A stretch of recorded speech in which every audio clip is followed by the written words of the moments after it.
The love is always going to be there, but as far as like a relationship, that's just not something that I'm focused on, because I feel like I'm healing and I need him to heal too. Because like we can even hang around each other now and it's still stuff like I'm like looking at like he doing this because of that. No. Everybody can't be high. Somebody got to know what's going on. Somebody got to goddamn be aware. Ow! What the They hit you? Yes! Right in my face. The phone? Sis. Damn. Call me Shakira for the night. It's crazy.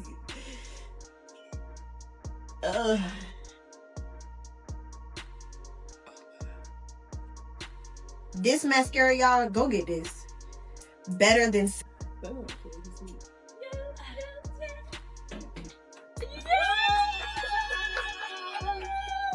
I'm gonna be your mama, B. And post yourself with your Remedy by Ari products, using them. Santana. Yeah. Stop doing it. Why? Why are you punching yourself in the head? I just wanted to. Don't do that. That's ridiculous. Can I change it like this? But why do you want to hit yourself so hard in the head? Are you okay? Yeah. Okay. So can I keep doing it? No, please. Who is that? Somebody just requested my live. Hold on, wait. Do it again. I didn't see.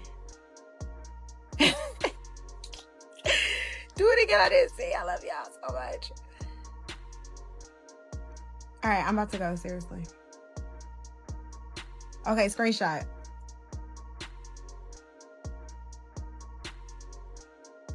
All right. I don't think no man is really gonna ever can't just come to me and just rock my world. Like, you're not gonna blow my mind. Cause it's something that you're not doing that I like, that I need to let you know that Like I like. what? What would you, if somebody asked you, what do you like? What would you say? Oh, she know what but she don't want to say it. I love Jersey. Okay, so I'm gonna ask you about your makeup line, Rimmed by Ari. What inspired it, and where is it going next? So when I was younger, I used to like to play in makeup, and I learned how to do my makeup on YouTube. Okay. And I just used to like to play in a lot of products, and I was like, I want to have my own stuff, and so I just think that Remedy, I came up with my own perfect fix to exactly what I like about makeup. And This situation isn't just messy internet drama. It's a quiet power struggle that played out in real time. And the most interesting part isn't what was said, it's what wasn't.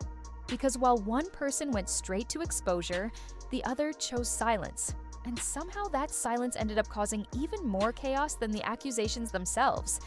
And the craziest part? Everyone's still waiting on receipts that may never see the light of day. It all started when Jayda finally stopped holding her tongue.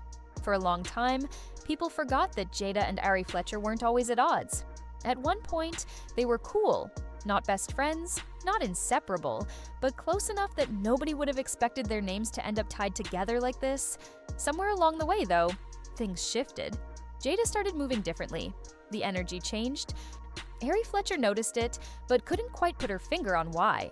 At the time, the internet filled in the blanks with its favorite explanations: jealousy, competition, ego, petty influencer behavior. But looking back now, it feels like Jayda may have been sitting on something she didn't want to say out loud yet. Something that slowly turned discomfort into resentment. And when you let that kind of feeling simmer long enough, it always finds a way to boil over. That boil over came on TikTok Live. Jayda didn't ease into it. She didn't hint. She didn't play the allegedly, possibly, maybe game people usually play when they're scared of backlash. She said it plainly. She accused Ari Fletcher of sleeping with her child's father, Lil Baby. Not in a private group chat, not through subliminal, publicly, where millions could see it, clip it, repost it, and debate it. Then she doubled down in a way that made people stop laughing and start listening. She said she had too much money to lie and risk getting sued for defamation. That wasn't just shade, that was a statement, one that suggested confidence, not impulse. And once those words left her mouth, there was no pulling them back. Suddenly, the internet wasn't asking if Ari Fletcher would respond. They were asking how. All eyes went straight to Ari Fletcher, and for a moment, it looked like she was ready to talk. People were told to tune into her Twitch. A time was set. Expectations were high. Everyone thought this was going to be the moment where things either got cleared up or completely exploded. But when Ari Fletcher finally went live, that moment never came. Instead of a denial or an explanation, viewers got jokes, and makeup promotion, casual chatter, and subtle trolling. She acknowledged the elephant in the room without ever actually addressing it. She laughed, she stalled, she kept things light, and the longer she did it, the more irritated people became. To some, it looked dismissive, to others, it looked calculated. Because here's the thing about silence in situations like this, it drives people crazier than a lie ever could. When someone denies an accusation, you can argue with it. When someone confirms it, you can judge it. But when someone refuses to engage at all, the audience fills in the blanks themselves. And those blanks are usually way worse than reality. That's when whispers about receipts started getting louder. Jayda's sister Jazz entered the conversation and with just a few words managed to shift the entire tone of the situation. Oh, someone commented that she better be ready to stand behind her sister when Ari Fletcher finally spoke. Jazz responded simply, saying, "Receipts don't lie." That was all it took. Suddenly, the narrative changed from Jayda is venting to Jayda is waiting. People began to speculate that this was a setup, that Jayda and Jazz were holding onto proof and waiting for Ari Fletcher to slip up, tell a story, or deny something they could immediately contradict. The idea was simple. Let Ari Fletcher talk first, then expose her. But Ari Fletcher never took the bait. Instead of rushing to defend herself, she kept doing what she'd been doing, staying online, building her brand, monetizing attention, letting the conversation swirl without ever stepping into the middle of it. And whether intentional or not, that move completely flipped public opinion. Because while Jayda was exposing, Ari Fletcher was profiting. That's where the internet split in two. One side felt for Jayda. They saw a woman who felt betrayed, embarrassed, and disrespected. Not just by a man she was involved with, but by someone she once considered cool. To them, this wasn't bitterness, it was hurt. And they believed calling it out publicly was justified. The other side wasn't buying it. They saw Jayda as someone still emotionally tied to her child's father, reacting out of frustration rather than strategy. To them, Ari Fletcher didn't owe her loyalty, especially not when the real issue was Lil Baby's behavior, not Ari Fletcher's. And once again, the man at the center of everything somehow managed to fade into the background. That's the part people rarely talk about. Aunt Lil Baby became almost invisible in the conversation. The blame bounced back and forth between the women, while he stayed silent, untouched, and largely criticized. It's a pattern the internet has seen over and over again, and every time it happens, the same arguments resurface. Why is the woman who wasn't in the relationship getting dragged harder than the one who was actually in it? Why does accountability always seem to land in the same place? But beyond the gender debates, there was something else happening that most people missed. This wasn't just about right and wrong. It was about control of the narrative, and more importantly, who understood how fast that narrative could spiral once the internet got involved. Because once something goes public, it stops belonging to the people at the center of it. It belongs to the audience. And the audience doesn't wait for context, Ari Fletcher fiction, or closure. Jayda chose exposure. She laid everything out in real time and trusted the truth to speak for itself. That move can feel empowering, especially when you've been holding something in for a long time. It's the moment where silence finally breaks and frustration turns into honesty, but exposure comes with a cost. Once those words leave your mouth, you lose control over how they're clipped, reposted, and interpreted.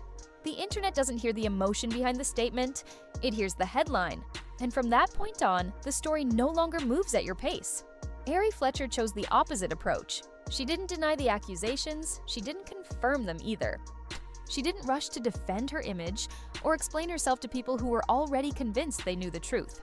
By refusing to give the internet a clear answer, she avoided giving anyone a soundbite to dissect or twist. And in doing so, she kept control over her narrative without ever saying a word about the situation itself. In the attention economy, that kind of restraint is powerful. Every clip of her Twitch stream circulated. Every smirk, every joke, every moment of trolling became its own piece of content. People tuned in waiting for answers and stayed even when they didn't get them.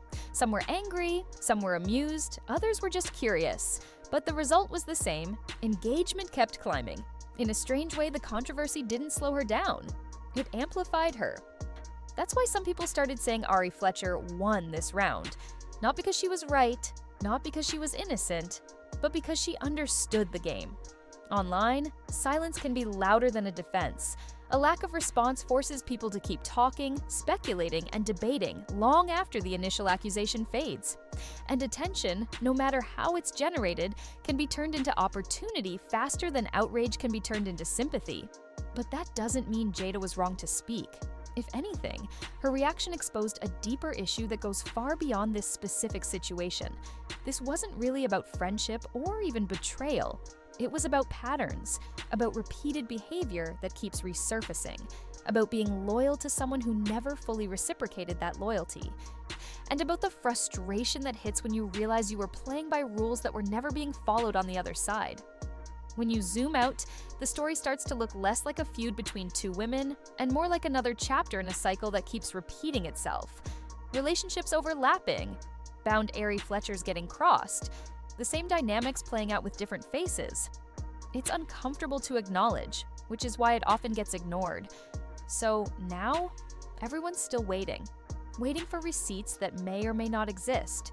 Waiting for a response that may never come. Waiting for someone to finally say something that settles the debate once and for all. But here's the uncomfortable truth. Even if receipts drop tomorrow, the outcome probably won't change much. Opinions are already formed, sides are already chosen. And in the age of the internet, perception tends to matter more than proof. At the end of the day, this situation isn't about who slept with who. It's about how people handle conflict when it goes public. Whether silence is strength or avoidance. Whether exposure brings closure or just opens new wounds. And maybe the real question isn't who's right or wrong, it's who actually gained something from all of this, and who walked away with nothing but noise. Let me know what you think.